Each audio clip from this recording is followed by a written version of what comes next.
Contaremos a continuación con la intervención de la Fiscal General de Estado, Diana Salazar Méndez, a través de medios telemáticos. Hay que aclarar que la señora fiscal ha pedido la comparecencia telemática porque está fuera del país y por eso se ha dado paso. Proceda, señor secretario. Señora Fiscal General, muy buenos días. Buenos días. Señor Virgilio Saquicela, presidente de la Asamblea Nacional, señores vicepresidentes, vocales y demás asambleístas presentes, autoridades comparecientes, equipos de trabajo, representantes de la opinión pública, ciudadanía en general, buenos días. Comparezco a esta sesión número 800 del Pleno de la Asamblea Nacional en mi calidad de Fiscal General del Estado para informar, dentro de las atribuciones y competencias que corresponden a mis funciones y siempre en el marco de la Constitución y la ley, sobre las acciones desarrolladas por Fiscalía en relación a un femicidio más, el de María Belén Bernal, que ha causado indignación y conmoción no solamente en el Ecuador, sino en varios países. En esta intervención abordaré los siguientes tópicos que ustedes pueden observar en pantalla. Empezamos. Primero, datos de identificación del caso. Partamos de una ficha básica de identificación del caso. Inicio de la investigación previa, 13 de septiembre de 2022. Número de la noticia de delito, 170, 101, 822, 092, 178. Presunto delito con el cual se inicia la investigación previa, desaparición involuntaria, según lo establece el artículo 163.1 del COIP. Inicio de la instrucción fiscal, 17 de septiembre de 2022. Fecha de formulación de cargos y vinculación, 23 de septiembre del 2022. ¿Por qué delito se reformuló cargos y se vinculó? Femicidio, artículo 141 del COIP. Víctima, María Belén. Personas procesadas, Germán Fernando C. y Jocelyn Brigitte S.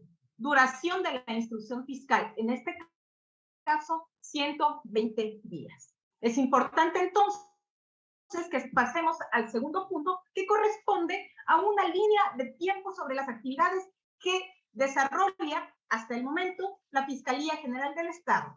Y el 12 de septiembre inicia a las 17:06, Germán C., el ahora procesado, ingresa en la DINASET una denuncia por desaparición involuntaria de su esposa, María Belén.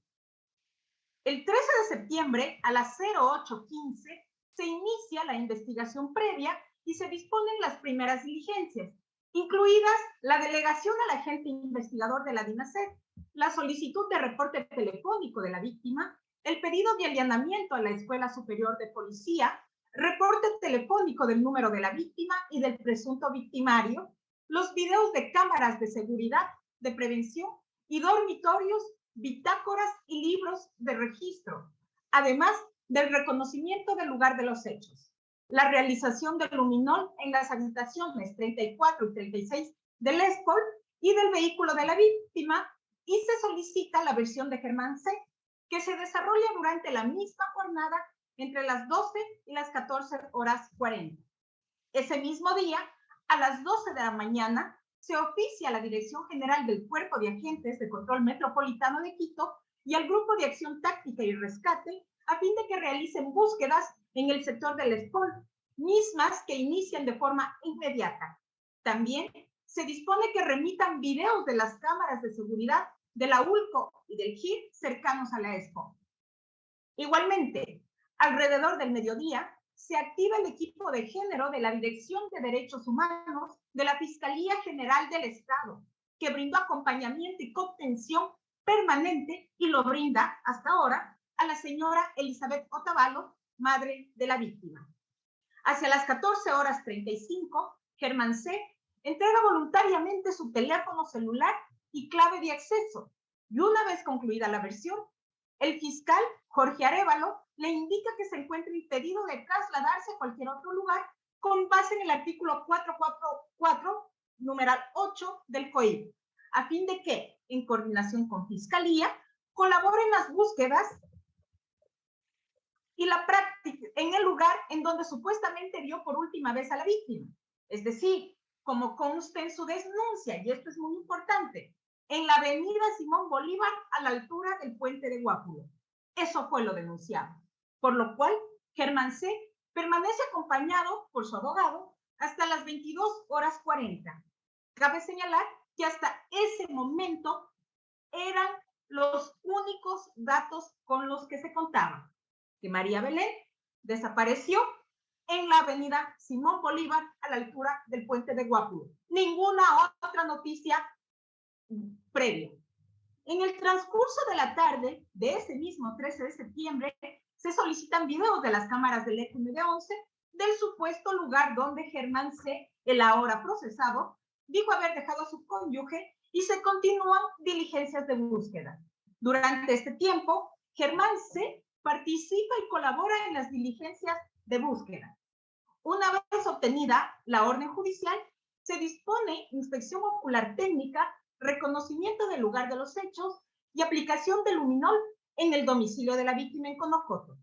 Dado que el agente fiscal del caso se encontraba presente en estas diligencias, la versión de la cadete Jocelyn S. la recepta el personal de turno de la unidad de flagrancia, misma que concluye a las 23:19. Es apenas en esta versión cuando se detecta o se empiezan a detectar inconsistencias con lo manifestado por el denunciante. Pero si ustedes se fijan, señores asambleístas, según la línea de tiempo, para ese momento el denunciante ya por ley tuvo que abandonar las instalaciones de fiscalía. A las 23:45 de ese mismo día, 13 de septiembre, Fiscalía recibe un parte policial en que se realicen vigilancias y seguimientos a Cáceres del Salto Germán Fernández. Apenas 31 minutos después de recibido, es decir, a las 0:16 del 14 de septiembre, Fiscalía solicita autorización judicial para que se realicen estas vigilancias y seguimientos al referido ahora procesado, misma que es autorizada por un juez a las 2:10 de la mañana y oficiar inmediatamente al jefe de la DINASET. Es decir, señores asambleístas, la DINASET ya tenía la posibilidad de mantener vigilancia y seguimiento al teniente Germán Cáceres el día 14 de septiembre a las 2 de la mañana. A las 9:48 del mismo día, 14 de septiembre, se dispone oficiar al Laboratorio de Criminalística y Ciencias Forenses a fin de extraer el perfil genético de la madre de la víctima. Así también se dispone el análisis de información telefónica de los números, tanto de la víctima como de su esposo, que había sido remitido por las respectivas operadoras. A las 14:49 se solicita un informe actualizado de la situación administrativa de Germán C. La madre de la víctima rinde su versión este mismo día hacia las 21:30, mientras, de manera paralela, las labores de búsqueda a la víctima continúan. El 15 de septiembre ingresan el vehículo de la víctima a cadena de custodia y el informe de inspección ocular técnica de las habitaciones 34 y 36 de la SPOL, donde se detalla el hallazgo del teléfono celular de la víctima, un zapato, una cartera y una botella. Se solicita información sobre el rastreo satelital del vehículo de la víctima. Se realiza la inspección ocular técnica del edificio Castillo 9 y la cadete Jocelyn S. entrega su teléfono celular a la DINASET. Por la tarde de ese mismo día, se solicita al jefe de la DINASET el informe preliminar de seguimientos y vigilancia y se le dispone remitir de forma inmediata el informe de análisis telefónico. Además, se trasladan las evidencias al laboratorio de ADN de la Fiscalía. Se solicita autorización judicial para la explotación y fijación de información de 4 teléfonos móviles y se oficia al jefe de la DINASET la realización de una búsqueda en el SPOL. Es a las 18:20 23 del 15 de septiembre, cuando, con los elementos recabados, las inconsistencias detectadas, se considera como sospechoso al cónyuge de la víctima, el señor teniente de policía Germán C. Y por tanto se solicita la detención. Simultáneamente se solicita al juez la reserva de las técnicas especiales de investigación y se pide la versión de la empleada doméstica de la pareja. Para el día 16 de septiembre a las 0:20 se solicita allanar el departamento 201 del edificio del pelotón femenino de la ESPOL y poco después se pide la detención con fines investigativos de la cadete Jocelyn S. A las 10:50 se oficia al director de la Interpol para que emita la notificación azul contra Germán C. Y a lo largo de la jornada se disponen versiones a 11 servidores policiales. También se oficia al jefe de la DINASET para que disponga un equipo de trabajo para la búsqueda continua de la víctima. Se dispone, además, la toma de muestras de voz y la práctica de una pericia de identidad humana de la cadete Jocelyn S., quien debe ampliar su versión esa misma noche. Casi de forma simultánea, se dispone levantar indicios de la habitación 36 de la ESPOL asignada al teniente Juan T. El 17 de septiembre, a las 9:40, la jueza de la Unidad Judicial Penal del Distrito Metropolitano de Quito, con competencia en delitos flagrantes, convoca a una audiencia para resolver la situación jurídica de Jocelyn S. Fiscalía le formula cargos por desaparición involuntaria y se fija en 90 días la duración de la instrucción fiscal. También se disponen otras diligencias para levantar videos de cámaras de seguridad del ECO 911 de barrios aledaños al ESPO. El 20 de septiembre, en un acercamiento de la fiscal general, quien está en uso de la voz, con la señora Elizabeth Otavalo, madre de la víctima, Fiscalía se compromete a solicitar cooperación internacional para transparentar las investigaciones. A las 23 horas de ese mismo día 20 de septiembre, se realizan allanamientos a los domicilios de los padres del ahora procesado, en Ambato y Guaranda. Se levantan grabaciones de las cámaras de seguridad, computadoras y un dispositivo extraíble. Asimismo, una vez remitido el expediente a la jueza de la causa, Fiscalía solicita la vinculación de Germán C. Y en cumplimiento del artículo 575, numeral 1 del COIP, se señala la audiencia breve, cerca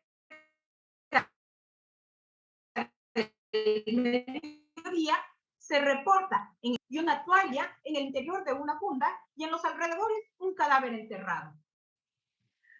Para proceder con el levantamiento de todos los indicios, Fiscalía dispone y articula el traslado de un antropólogo y 2 médicos legistas civiles, quienes verifican las condiciones en las que se encuentra el cuerpo y realizan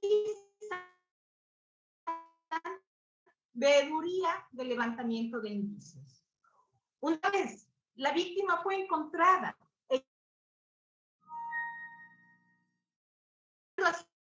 de desaparecida, a las 17:20 en Derechos Humanos y se organizan las estrategias conjuntamente con el equipo de agentes fiscales para la investigación integral de los hechos e identificar técnicamente la existencia de otras responsabilidades.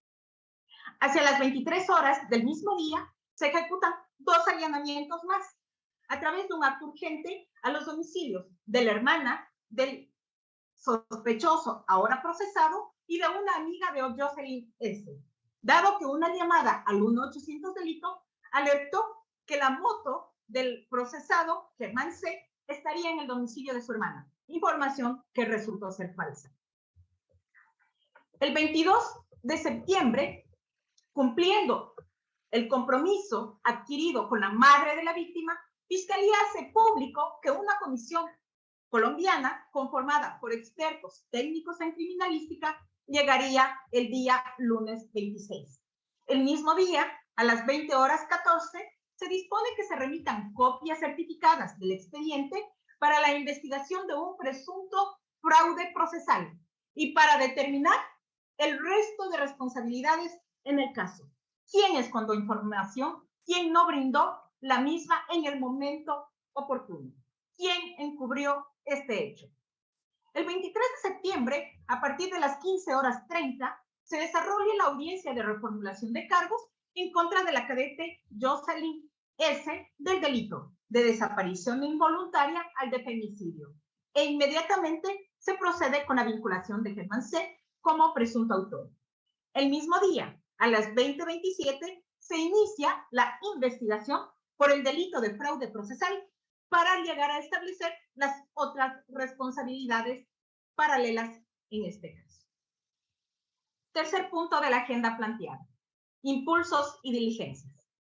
En cuanto a los impulsos dispuestos y las diligencias practicadas dentro de este caso, con corte al día de ayer, martes 27 de septiembre del 2022, se cuenta con un total de 63 impulsos fiscales, 96 diligencias investigativas, entre las que vale destacar las siguientes: solicitud y análisis de reportes telefónicos, solicitud de información a distintas instituciones públicas y privadas, solicitud de autorizaciones y ejecución de actos urgentes para realizar allanamientos, tanto a la Escuela Superior de Policía General Alberto Enríquez Gallo, como a los domicilios de la víctima y otros de los procesados, de familiares, allegados, con el análisis, exploración, explotación y fijación de información de los indicios recabados. Solicitud y verificación de cámaras de vigilancia de los edificios de prevención y dormitorios de la Escuela Superior de Policía, del GIP, ULCO, EPU 911, así como de varios domicilios particulares relacionados.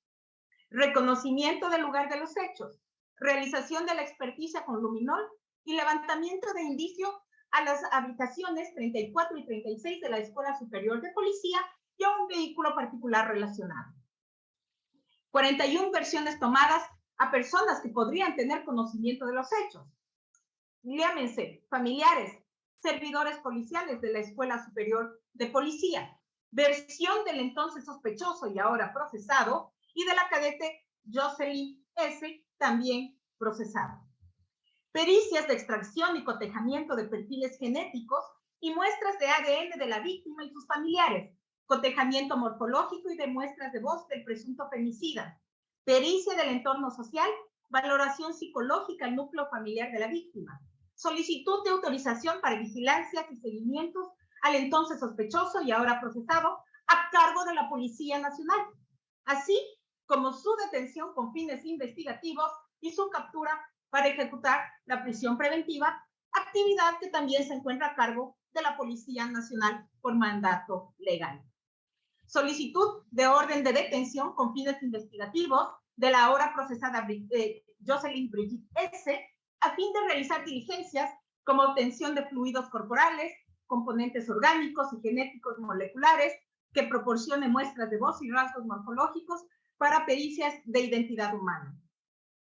Solicitud de necroidentificación forense respecto del levantamiento del cadáver de la víctima, solicitud de reconocimiento exterior, autopsia, médico legal y exámenes complementarios del cadáver de la víctima, solicitud a Interpol para emisión de la alerta azul y posterior alerta roja y solicitud de una orden especial de inmovilización del inmueble en el que se habrían suscitado los hechos, para evitar la destrucción y así preservar las evidencias mientras dura la investigación, para asegurar la práctica de todas las pericias técnico-científicas que se requieran para llegar a establecer las responsabilidades. Cuarto tópico de la agenda: búsqueda de la víctima. Como ustedes han visto, señores asambleístas y sociedad, desde el inicio de la investigación previa, el 13 de septiembre del 2022, Fiscalía puso en marcha el protocolo de actuación interinstitucional para el registro de denuncia, investigación, localización y cierre de casos de personas desaparecidas, que es lo que correspondía según las circunstancias y elementos que se conocían a ese momento y se dispusieron varias búsquedas, principalmente en los sectores de Escuela de Policía General Alberto Enríquez Gallo y sus alrededores, Avenida Manuel Córdoba Galarza y Vía Calacalí, sector de la mitad del mundo, Cerro de Catequilia, sector de Guápulo, entre otros, quebradas, canteras y bosques aledaños. ¿Por qué en el sector de Guápulo? Porque la denuncia rezaba que ese fue el lugar de la desaparición primaria de la ahora víctima. En las búsquedas realizadas participaron varios equipos de la Fiscalía Provincial de Pichincha, liderados por la Unidad Especializada de Personas Desaparecidas y la Dirección de Derechos Humanos, además de equipos policiales de la Unidad de Investigación de Personas Desaparecidas, de la Dirección Nacional de Investigación de Delitos contra la Vida, Muertes Violentas, Desapariciones, Secuestros y Extorsión de la Policía Nacional, y contaron con el apoyo logístico del Cuerpo de Bomberos del Distrito Metropolitano de Quito, del Servicio Aeropolicial, agentes metropolitanos, unidades especializadas y adiestramiento canino, entre otras. Vamos avanzando. Quinto punto, hallazgo de la víctima. En la mañana del 21 de septiembre del 2022, a las 0:40, mediante llamada telefónica, el agente fiscal Giovanni García, fiscal encargado de la investigación hasta ese momento, fue alertado por el teniente coronel Miguel Ángel Egas Tobar, jefe de la Unidad de Investigaciones de la DINASEC, por el hallazgo de indicios en una zona despoblada en el Cerro Catequilia. Con ello, a lo largo de la mañana, se desplegaron varios equipos fiscales para dirigir la búsqueda en esa zona. Posteriormente, a las 14 horas, mediante acta de levantamiento de cadáver, se pudo determinar que correspondían a restos humanos y luego de las pericias forenses practicadas y del reconocimiento hecho por la madre de la víctima, se confirmó que pertenecían a María Belén Bernal. Dadas las circunstancias particulares del caso, que involucraría a servidores policiales y habría ocurrido dentro de una instalación policial, la Fiscalía General del Estado dispuso que un grupo especializado de peritos civiles forme parte de los procesos de búsqueda y una vez extraídos los restos humanos encontrados, un antropólogo forense y un médico legista, ambos civiles, fijaron, tomaron muestras y procedieron con la autopsia. Es importante mencionar que para la realización del protocolo de autopsia, la familia propuso también un experto forense civil como veedor del procedimiento, el mismo que ha avalado y coincidido plenamente con los resultados de la autopsia. Hasta el momento se encuentran 2 personas procesadas: Germán C., teniente de policía en servicio activo, y Jocelyn Brigitte S., cadete de policía, de 29 y 24 años respectivamente. Ahora bien, es importante que también conozca el acompañamiento permanente del equipo de género. Desde el martes 13 de septiembre, que Fiscalía abocó conocimiento de los hechos, motivo de esta comparecencia, se dispuso el equipo de violencia de género de la Dirección de Derechos Humanos y Participación Ciudadana que realizara el acompañamiento personal y permanente a la señora madre de la víctima y coordinar acciones complementarias, lo cual incluyó contención emocional y acompañamiento personal en diferentes pericias y diligencias, como reconocimiento de la habitación de Germán C., del domicilio de la pareja, en la aplicación del luminol, en la búsqueda en diferentes zonas, en la revisión de videos, así como las reuniones técnicas con los oficiales de policía responsables de la búsqueda en el lugar de los hechos, cuando se encontró el cuerpo de la víctima y cuando se hizo el reconocimiento del cadáver. Además, en las audiencias de formulación de cargos, reformulación, vinculación, entre otras actividades. Se le ha brindado y se le brinda al momento contención emocional y acompañamiento personal en su contacto con la ciudadanía, asistencia a plantones, agendas de medios de comunicación y hasta en las asistencias y comparecencias ante la Asamblea Nacional. Coordinación de aspectos relevantes de la atención psicológica del hijo de María Belén para evitar revictimización y contar con elementos que contribuyan a visibilizar la afectación de las víctimas indirectas. Coordinación para el ingreso de la madre de la víctima, el padre y el hijo de la víctima al sistema de protección a víctimas y testigos. Se le ha brindado también y se le continúa brindando movilización emergente puerta a puerta en vehículos de la Fiscalía, que se encuentran a su disposición exclusiva, facilitando así todos los traslados y las de su nieto.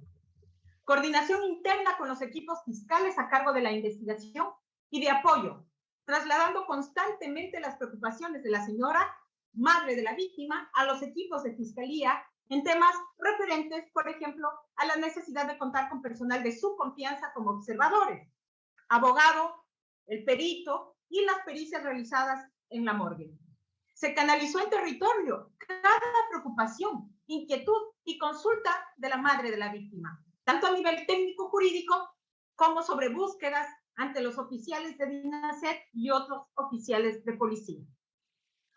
Una vez reconocido el cuerpo y en conjunto con el sistema de protección a víctimas, se coordinaron acciones para evitar la revictimización de la madre de la víctima en su contacto con la prensa. Se acompañó a familiares cercanos en su ingreso a medicina legal y se brindó apoyo en los trámites para obtener el acta de defunción. Inclusive, el personal de género retiró la ropa de la víctima, coordinó con el servicio de exequias el arreglo del cadáver y brindó acompañamiento y contención en crisis a la señora Otavalo durante el servicio funerario, la capilla ardiente y el sepelio del día siguiente en el traslado del féretro al teatro universitario, donde se desarrolló el velorio público, así como la misa. Por otro lado, y de manera paralela, como el punto 7 de la agenda, también desde la Fiscalía General del Estado se ha venido con el acompañamiento del sistema de protección a víctimas, testigos y otros partícipes del proceso penal. El día jueves 15 de septiembre, el fiscal Giovanni García, de la Unidad Especializada de Desaparecidos, al momento a cargo de la investigación por desaparición involuntaria, solicitó el ingreso al sistema de protección de víctimas y testigos de la madre y del padrastro de la víctima. El mismo día se abrió el expediente administrativo de protección y existencia y se los ingresó bajo la modalidad de ingreso inmediato con tipo de protección permanente. El lunes 19 de septiembre, a petición del mismo fiscal, se realizó el ingreso del hijo de la víctima, también bajo la modalidad del ingreso inmediato y tipo de protección permanente. Desde que se recibió la solicitud de ingreso, se dio acompañamiento, movilización, protección y asistencia en todas las diligencias, gestiones y traslados de las personas protegidas. Asimismo, el jueves 21 de septiembre, la Dirección Nacional del SPAP convocó una reunión interinstitucional con la participación de funcionarios y servidores de otras carteras de Estado en los que se acordaron lo siguiente: que el MIES se encargará de otorgar el bono de orfandad, que el Ministerio de Educación hará el seguimiento dentro del plantel educativo y los diferentes programas del estudio de la víctima. El Ministerio de Salud Pública realizará seguimientos desde su competencia y acogerá todos los pedidos requeridos desde el SPAP. La Secretaría de Derechos Humanos realizará el seguimiento y acompañamiento del caso, además de velar por el cumplimiento de los compromisos establecidos, y la dirección del SPAP, por su parte, coordinará con las distintas instituciones el otorgamiento adecuado y oportuno de los servicios sociales y continuará brindando protección y resguardo adecuado. Ahora es importante referirnos al acompañamiento de la Comisión Internacional de la Investigación. En el marco de las investigaciones iniciadas por la desaparición y presunto femicidio de María Bernal el 20 de septiembre del 2022 y al amparo de la Convención de Asistencia Mutua en materia penal y del Convenio de Cooperación Judicial y Asistencia Mutua en materia penal entre la República de Colombia y la República del Ecuador, Fiscalía solicitó a su par colombiana la cooperación internacional para que un equipo técnico especializado acompañe el caso. De forma inmediata, el 21 de septiembre, Fiscalía Colombiana manifiesta su predisposición para atender el requerimiento y designó un equipo técnico, conformado por un analista en telefonía celular y en registros detallados de llamadas, un técnico investigador y una fiscal delegada que llegaron al Ecuador el día lunes 26 de septiembre y cuya labor ha comenzado ya la mañana de ayer. Estamos seguros de que su experticia técnica contribuirá de manera significativa a la resolución de este caso, al procesamiento de los responsables y sobre todo en aras de la transparencia, uno de los ejes de esta administración. Finalmente, conclusiones y recomendaciones. La Fiscalía General del Estado, en cumplimiento de su mandato constitucional y legal, ha impulsado esta investigación, como lo hace en todos los casos, conforme a los indicios y elementos que fueron incorporándose paulatinamente al expediente, por lo cual las acciones y decisiones responden exclusivamente a la información que a ese momento obraba y obra del expediente, en respeto a los principios del debido proceso y presunción de inocencia y sobre todo de objetividad. Fiscalía rechaza la circulación de información falsa e imprecisa sobre el presente caso y exhorta a la opinión pública a abordar los procesos judiciales y más aún estos que involucran violencia de género siempre en el marco de la ley y más cuando se trata de delitos contra la integridad y la vida de las personas. Como institución, somos respetuosos y promovemos la libertad de expresión, que encuentra sus límites. Por ejemplo, en la vulneración de los derechos de las víctimas o sus familias, de su intimidad y dignidad. No puede estar por encima de ley. No se puede permitir que circulen historias médicas, información que es reservada. La intervención de terceros en una investigación o proceso penal puede entorpecer el trabajo de la justicia, generar falsas expectativas en la sociedad y actuar en favor de los responsables al adelantar información, generar alertas que les pueden dar ventajas. Es fundamental que este tipo de delitos reciban un tratamiento preciso, contrastado y empático. Señores y señoras asambleístas, autoridades de las demás funciones del Estado, es imprescindible tratar la violencia contra la mujer como un tema estructural. Y si bien la función judicial actúa después de cometidos los delitos, las demás instituciones deben trabajar en el ámbito de sus competencias en la prevención, desde todas las aristas y de forma permanente, no solamente por la coyuntura de este caso. La prevención primaria del delito y la prevención de la violencia contra las mujeres es una tarea pendiente como Estado, porque día a día se siguen sumando las estadísticas, nos siguen matando. Los hechos ocurridos en este caso deben ser tomados como un llamado a todas las instituciones que deben trabajar en los ámbitos de seguridad y de derechos a evaluar sus acciones en el corto, mediano y largo plazo, incluyendo diagnósticos técnicos especializados e independientes de su personal, así como revisar sus políticas, estrategias y actuaciones para promover el derecho, el respeto a los derechos humanos, prevenir la comisión de delitos en su interior y separar de sus filas a quienes no cumplen con perfiles adecuados, identificarlos previamente para prevenir que asesinen o tengan antecedentes reñidos con su misión constitucional y legal.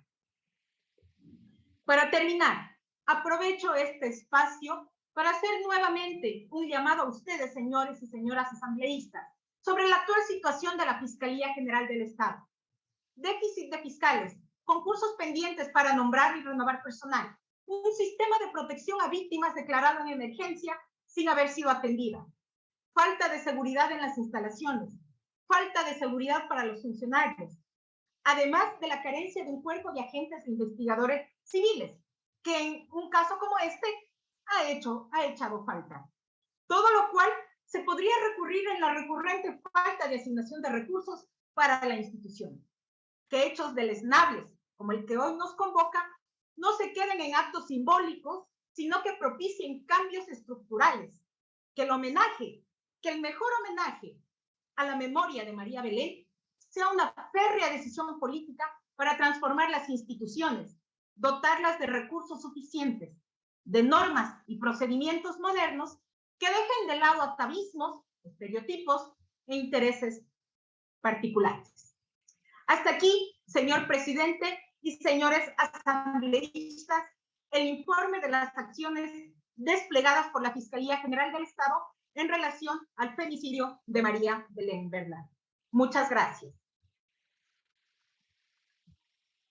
Agradecemos la participación a través de medios telemáticos de la Fiscal General del Estado, Diana Salazar Méndez. Señor presidente, de esta manera hemos dado cumplimiento a las comparecencias del segundo punto del orden del día aprobado. Gracias, señor secretario. Señores asambleístas, se abre el debate del presente punto de la orden del día.